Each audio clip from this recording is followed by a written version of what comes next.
사랑의 모든 형태의 바탕에 놓여 있는 가장 기본적인 사랑은 형제이다. 나는 형제라는 말로 책임, 보호, 존경, 다른 사람에 대한 지식, 다른 사람의 생명을 촉진하려는 소망 등을 나타내고 있다. 이것은 성서에서 내 이웃을 내 몸처럼 사랑하라고 말하는 것과 같은 종류의 사랑이다. 형제에는 모든 인간에 대한 사랑이다. 이 사랑의 특색은 배타성이 없다는 것이다. 내가 사랑의 능력을 발달시켜 왔다면 나는 내 형제들을 사랑하지 않을 수 없다. 형제를 통해 사람들과의 결합과 인간적 유대와 인간적 일치를 경험한다. 형제에는 우리는 모두 하나라는 경험에 바탕을 두고 있다. 지능, 지식의 차이는 모든 사람에게 공통된 인간적 핵심의 동일성과 비교하면 무시해도 좋을 정도이다. 이러한 동일성을 경험하려면 주변에서 핵심으로 침투할 필요가 있다. 내가 다른 사람을 주로 표면적으로 지각한다면 나는 주로 차이점을 지각하게 되고 이 차이점은 우리를 분리한다. 내가 핵심으로 파고들면 나는 우리의 동일성, 곧 우리는 형제라는 사실을 지각하게 된다. 중심과 중심의 이러한 관계는 주변과 주변의 관계와는 달라서 중심적 관계이다. 또는 벨리가 아름답게 표현한 바와 같이 같은 말, 예컨대 남자가 아내에게 나는 당신을 사랑하고라고 말하는 것도 그 말을 하는 태도에 따라 평범할 수도 있고 특별할 수도 있다. 그리고 이러한 태도는 인간 존재의 핵심에 있는 영역, 무엇을 할 수 있다는 의지 없이 이 말을 나오게 하는 영역의 깊이에 달려 있다. 그리고 불가사의한 일치에 의해 이 말을 듣는 사람이 동일한 영역에 도달한다. 따라서 듣는 사람은 약간의 분별력이라도 있다면 이 말의 가치가 무엇인지를 가려낼 수 있다. 중심과 중심 사이의 중심적 관계를 Central Relatedness라고 하는 얘기를 하고 있죠. 그러니까 나의 센터와 상대방의 센터, 그러니까 표면적인 것, 주변적인 것을 떠나서 한 사람의 어떤 중심부와 다른 사람의 중심부 간의 Central Relatedness, 중심적 관계를 여기서 얘기를 하고 있는데 어쩌면 마음과 마음 뭐 이런 얘기를 하고 있는 것처럼 느껴져요. 그래서 같은 말을 하는데 I love you를 표현하고 있는데 그 말 자체는 표상인데 I love you라고 표현되고 있는 이 문장이 표현하고 있는 것은 실제 이 사람이 사랑이라고 표현하고 있는 정서는 어떤 것인지는 각각 다를 수 있다고 하는 거죠. 같은 얘기를 하는데 이 사람의 태도에 따라서 내용이 각각 다를 수 있고 또 받아들이는 사람 입장에서 같은 내용의 사랑을 얘기했지만 받아들이는 사람이 픽업하는 것도 각각 다르게 픽업할 수도 있고 그래서 이 표현하는 사람 표현 자체도 다양한 측면을 가질 수 있고 또 픽업하는 사람도 다양하게 픽업할 수 있는데 이런 것들이 여러분들에게 어떻게 이해되는지 그러니까 우리가 언어로 표현되는 것만 가지고는 서로가 서로를 이해하기 굉장히 힘든 부분이죠. 그래서 어떤 사람의 마음 깊이에서 하는 얘기는 다른 사람의 어떤 심금을 울릴 수 있는데 어떤 표현을 하고 있지만 그게 이 사람의 마음의 중심에서 나온 것이 아닌 경우에는 상대방에 전달되지 않을 수도 있다고 이렇게 보이는데 여러분은 삶을 오래 살아오신 삶의 전문가들이니까 제가 질문해서 여러분 누군가를 사랑한다는 표현을 어느 정도 하십니까? 한국 문화에서는 사랑한다는 말이 요즘은 그 젊은 세대는 이렇게 아마 흔하게 할 수 있을 것 같은데 저희 세대에서는 사랑한다는 말이 그렇게 다른 이름으로 많이 표현될 거라는 생각이 들어요. 저는 이제 그렇죠. 어머님이 돌아가실 때 어머니한테 사랑한다라는 말을 한 번도 해본 적이 없는 것 같아요. 다른 표현으로는 했어도. 그래서 그렇죠. 제가 이게 문제 굉장히 아쉬웠다라는 생각이 들었었어요. 그러셨군요. 예. 들었고 또 그냥 여기 이 문장에서 사실은 이 같은 말로 하더라도 I love you라는 말을 해도 이 보통 그렇게 말한 사람하고 그 대상하고 사이에 그 정서적인 관계의 질이 어느 정도인가 따라서 같은 말도 다르게 들 거라는 생각이 들어요. 말은 그냥 하나의 그냥 커뮤니케이션을 할 수 있는 수단이지 사실은 그 안에 정말 관계의 질로서 이 어떤 특별한 이 관계가 이렇게 되지 않은 관계였다라면 저는 이제 공동생활을 하니까 이제 이런 부분을 더 많이 알죠. 이제 그래요. 소원했던 사람한테 나 정말 당신 사랑해요라고 말 안 하면 그거 사랑한다는 말 안 들을 거예요, 분명히. 그래서 평소에 이 관계의 질이 어떻는가, 친밀감의 정도에 따라서 이게 좀 다르게 받아질 거라는 생각이 들고, 오히려 그 말 했다가는 오해를 받을 거라는 소지가 있겠다라는 생각이 들고, 그러니까 그 마음에서 마음까지 만난다라는 거, 마음에서 마음으로 만난다는 거가 사실은 뭐 그리스도교적 사랑일 거라고도 되고, 또 궁극적으로 우리가 일치하고 지향하는 걸 거라고 생각이 되는데, 참 여기서 크게 울림이 오는 거는 주변만 우리가 가지고 관계를 맺는다면, 피상적으로만 관계를 맺는다라면은 당연히 그 사람 그 중심에서 뭐가 무의식 안에서 뭐가 있고 무슨 어떤 어떤 경험을 했고 그런 걸 모르기 때문에 사실은 많이 쉽게 판단으로 흐르겠구나라는 생각이 들고, 진정으로 사랑이라는 말을 사용할 수 있을까 하는 생각도 들어와요. 그래서 구분을 만들어낸다, 차이점을 지적하게 된다라는 말이 참 많이 울림으로 다가왔어요. 좋은 나름 고맙습니다.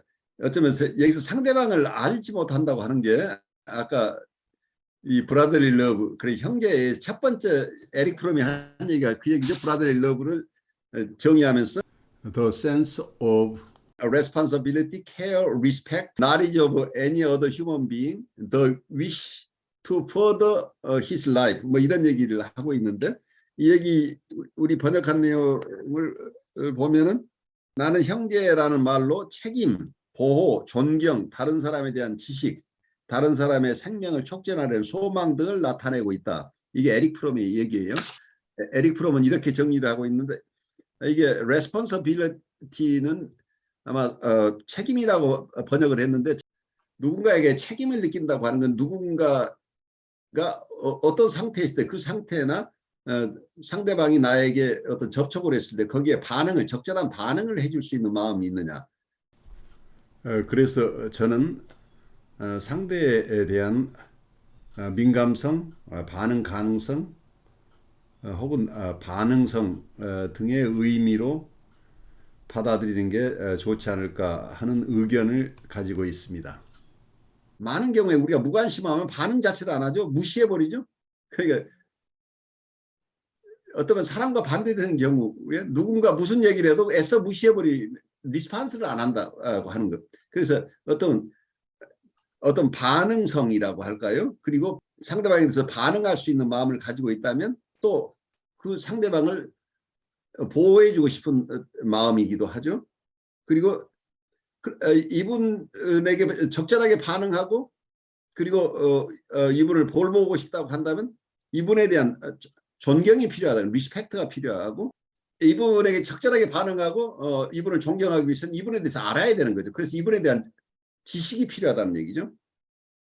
그리고 다른 사람이 가지고 있는 이 생명이 잘 발현되도록, 이 사람의 생명 활동이 잘 발현되도록 도와주고자 하는 이런 마음. 그러니까 여기서 에릭 프롬이 얘기하고 있는 것은 자기중심주의에서 그 나르시시즘, 그러니까 병리적인 나르시시즘에서 벗어난다고 하는 것이 사랑이라는 얘기를 하고 있는 거죠. 우리가 만나는 대사에 관심을 가져서 대상에게 적절하게 반응해주고 돌보아주고, 그리고 존중해주고,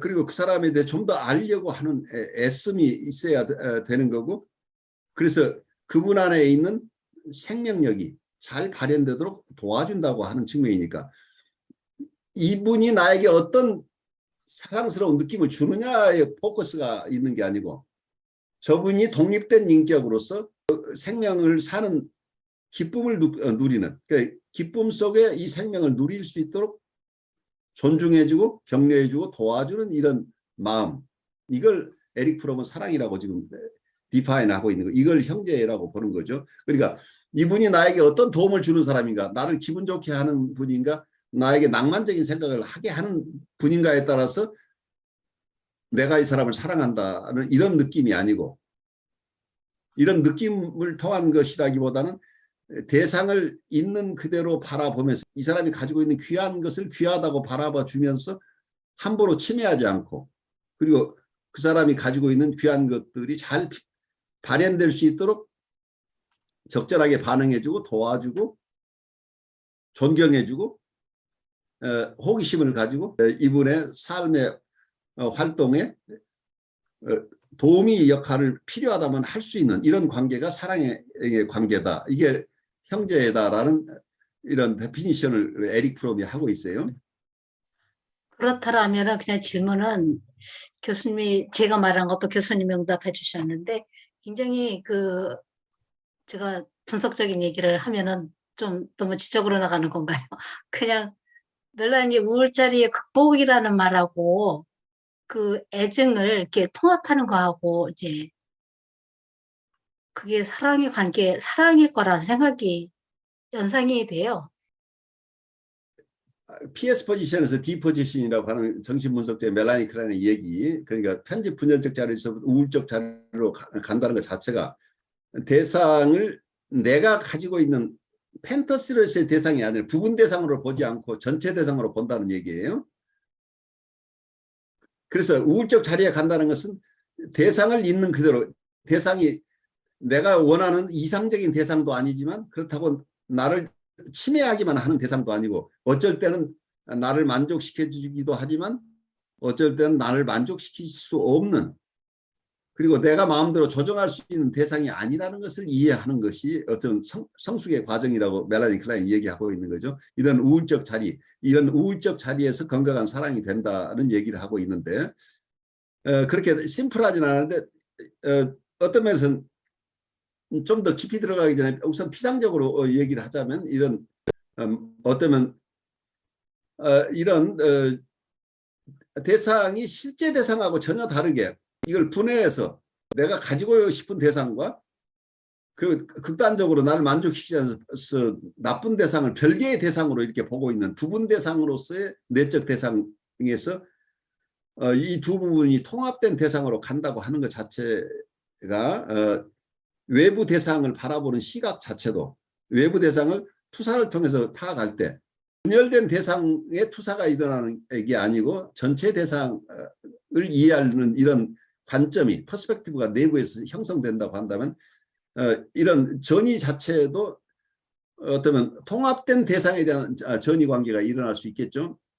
그래서 그 전이 자체가 또 현실 대상이 자기가 체험하는 것하고 또 다를 경우에는 그걸 항상 수정할 수 있게, 그게 고착된 대상 개념이 아니고 실제 살아있는 대상을 파악하는 쪽으로 이렇게 한 발자국 나아가는데 우선 대상에 대한 통합이 필요한 부분이기 때문에 서로 상반된 얘기나 많이 멀어진 얘기가 아니라 윤수녀님이 얘기하고 있는 이런 이론적인 배경은 결국 여기에서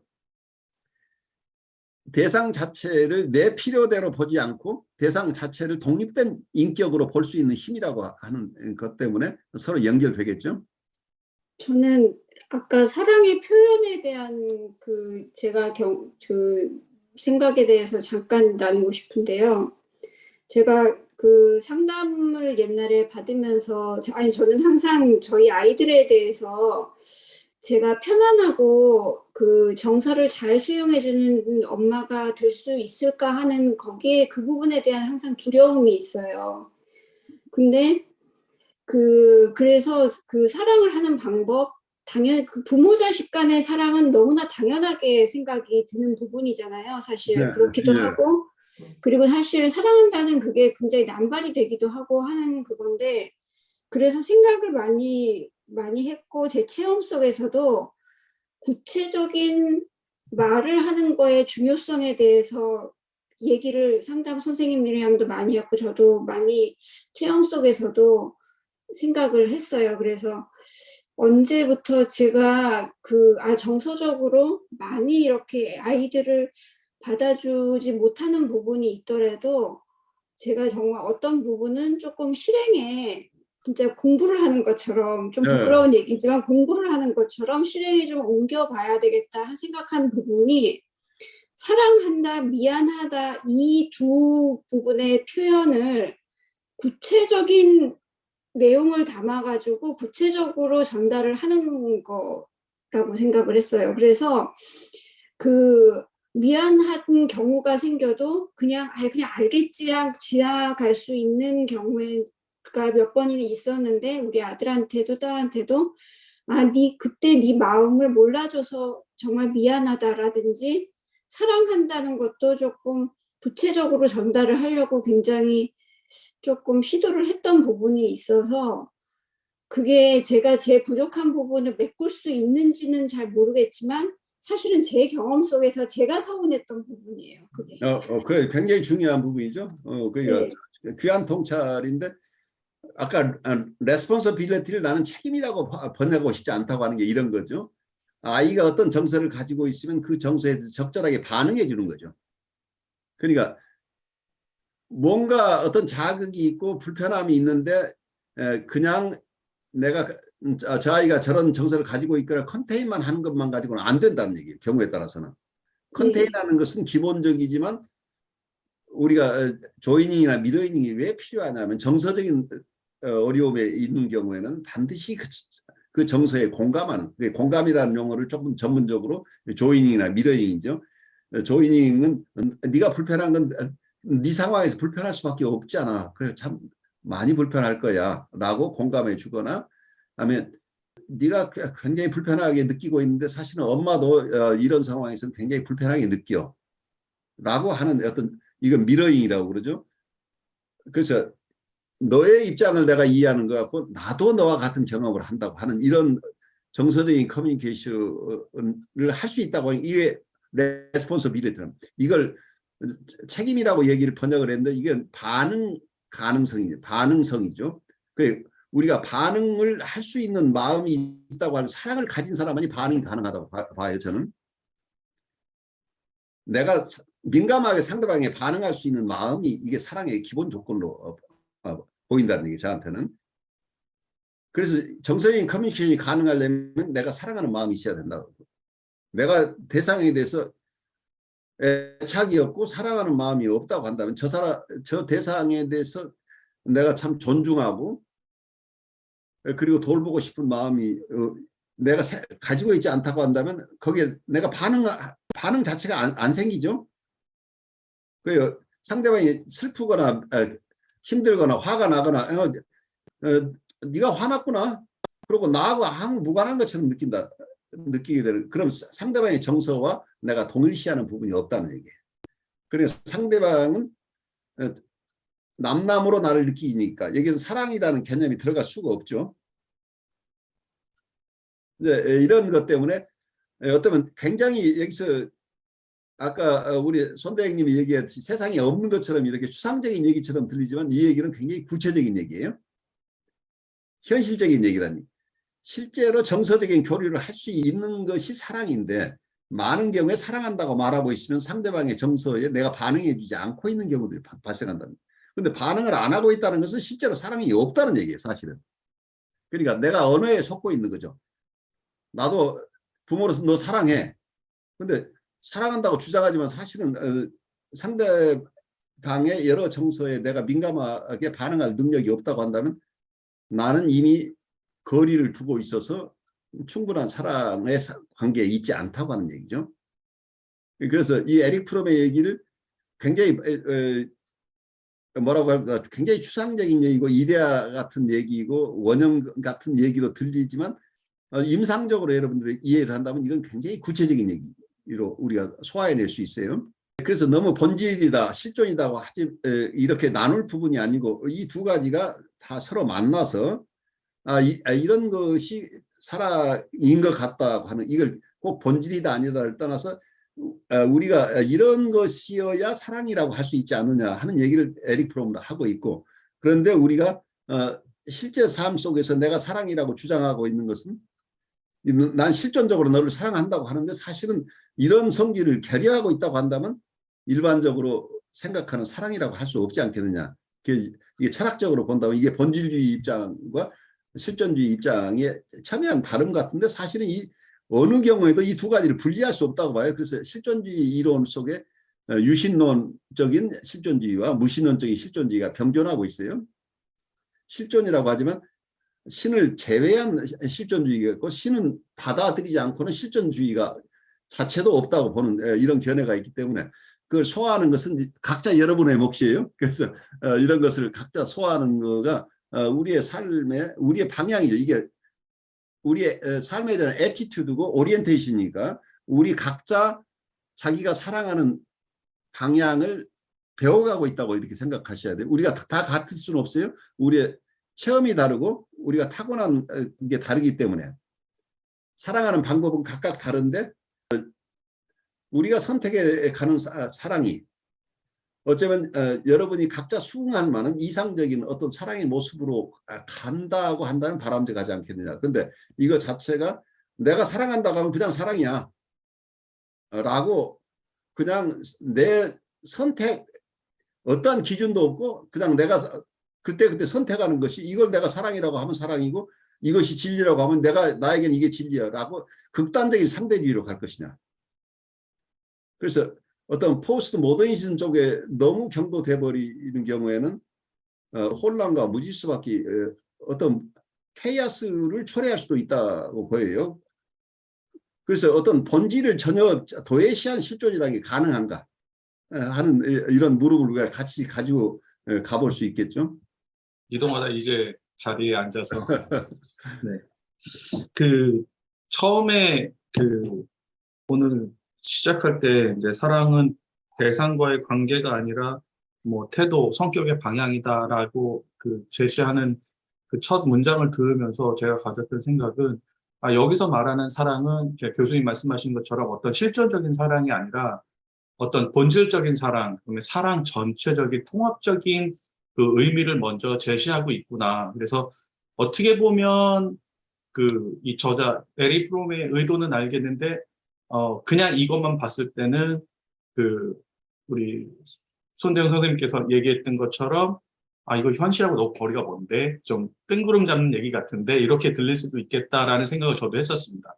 근데 또 한편으로 이제 그 형제에 대한 이런 부분을 들을 때는 제가 이동하면서 들었는데 제가 느끼는 생각은 그거였어요. 제가 미국에서 목회를 하면서 처음 좀 다르다라는 걸 느꼈던 건 뭐냐면 한국과 다르다라는 게 제가 주로 청년들하고 이제 청년들 예배를 인도하고 청년들하고 이제 관계를 맺고 있는데 예배를 다 마치고 나면 그러니까 여기 청년들은 한인 청년이든 미국 청년이든 같이 있는 공동체인데 다 서로 안아주고 허그하면서 I love you, I love you 하면서 자연스럽게 그렇게 인사를 나누거든요. 교수님 이제 질문을 하실 때 사랑을 얼마나 자주 표현하십니까? 라는 그 질문하고 그다음에 우리가 다루고 있는 게 형제애라는 그런 부분인 것하고 겹쳐지면서 그러니까 저도 그 청년들과 같이 I love you 하면서 허그를 하는데 이때 내가 말하는 사랑은 어떤 사랑이었을까? 그러니까 모성적, 부성적 사랑으로서 저는 좀 나이가 든 입장에서 이 청년들을 목양하는 입장에서 내가 사랑한다고 말하는 걸까? 아니면 여기서 말하는 것처럼 이 객관적인 대상 한 사람 한 사람을 이해하고 깨닫고 알아가는 그 과정에서 내가 사랑을 말하는 걸까? 아니면 그냥 인사로 의미 없이 그냥 뭐 한국에서 밥 한번 먹자 하는 이런 식으로 그냥 I love you 하고 그렇게 그냥 지나가는 걸까? 내가 했던 건 어떤 걸까? 이런 고민을 잠깐 했었거든요. 근데 사실은 이제 코로나 이후로 여기도 그거를 다 안 합니다. 여기도 다 이렇게 손으로만 부딪히고 마는데 그런 관계 속에서 이제 사랑이라는 게 과연 표현의 빈도나 강도나 이걸로 이해되는 건가? 아니면 대상과의 관계, 아까 수님께서 말씀하셨던 것처럼 대상과의 관계로 이해돼야 되는 건가? 그리고 그게 형제냐, 모성애, 부성애냐, 그다음에 신과의 사랑이냐 이런 거에 대해서 어떻게 고민해야 되는 건가? 되게 많은 생각, 짧은 시간이지만 머릿속에 되게 많은 생각이 들었었습니다. 근데 제가 했던 것들은 좀 제 느낌상은 현재 느꼈던 거는 그 당시에 느꼈던 거는 나는 되게 복합적이었던 것 같다. 그러니까 어떤 날은 그러니까 정말로 그 친구들을 그 청년들을 대상으로 제가 정말 이 메시지는 꼭 전달해주고 싶은 특별히 더 그런 날도 있거든요. 예, 그런 날은 제가 그 한 사람 한 사람한테 정말 마음속에서 끌어넘치는 어떤 사랑이 있었던 것 같고, 어떨 때는 이제 저 스스로도 지치기 때문에, 메시지를 전달하고 제가 할 수 있는 최대한을 하지만, 그때는 제가 스스로 지쳤을 때는, I love you라고 표현을 하면서도, 습관적인 I love you가 됐을 때도 있고, 이런 게 좀 많이 다른데, 이렇게 상당히 복합적으로, 그러니까 형제의 사랑도 있고, 그러니까 일반적으로 모든 인류를 사랑하는 그런 형제의 사랑과 목양자로서의 사랑과 부성애적인 사랑과 신적인 사랑과 막 이런 것들이 되게 복합적으로 제 안에서 움직여졌었던 것 같다. 이런 생각이 들었습니다. 아주 귀한 성찰을 나눠주셨어요. 그래서 굉장히 다양한 체험들을 우리가 하는데 추상적인 사랑을 우리가 논하자는 것은 아니에요. 근데 구체적인 사랑을 하는데 구체적인 사랑에서 내가 정서적으로 실제로 느끼는 건 어떤 것인가? 그리고 내가 느끼는 이 정서가 나만을 위한 정서인가? 아니면 상대를 배려하는 정서인가? 하는 식별이 또 필요한 부분이죠. 그러니까 누구나가 나에게 잘하는 사람한테 특히 나이 들면 고분고분하고 좋은 말을 해주는 사람한테 누구나가 다 좋은 감정을 갖게 되는데 그건 뭐냐면 나를 채워주기 때문이죠. 그게 나르시스틱한 러브죠. 나르시스틱한 러브는 그 러브라는 이름으로 포장되어 있지 사실은 의존이에요. 그 나이 먹은 사람이 젊은 사람한테 의존하고 있는 날 기분 좋게 좀 해줘라가 숨어 있는 거잖아요. 사실은. 근데 이런 것들이 어떤 부모 자녀 간에도 있고 모든 관계에 다 있어요. 그러니까 여러 모습의 사랑이라고 불리는 정서들이나 관계들이 있는데 극단적인 상대주의로 가면 나는 이것만 사랑이라고 해. 내 방식은 이거야 라고 그냥 정의하고 그렇게 사는 방법도 있겠죠. 하지만 내가 이런 것을 나는 선호하지만 이게 정말 상대방 스스로 사랑으로 느낄 만한 그런 귀한 사랑인가 하는 측면에서 우리가 성찰하면서 내가 실존적인 사랑이라고 하는 것, 내가 정의하는 사랑 자체를 한번 내가 이렇게 생각했으면 이건 맞는 거야 라고 고집할 게 아니고 내가 생각하는 바른 사랑이라는 것도 내 경험이 넓어지고 성찰이 깊어지고 내가 나와의 화해, 어떤 하느님과의 화해 속에서 좀 더 넓은 것으로 변모해 갈 수 있다고 하는 가능성이 있기 때문에 이 주제는 끝나는 주제가 아니고 평생 우리가 함께 숙고해야 될 주제가 되는 거죠. 그래서 어떤 면에서는 이 사랑은 자기에 대한 사랑이 깊어지면서 대상에 대한 사랑도 함께 깊어질 수 있는 게 이런 구조가 아닐까 하는 생각을 해봐요.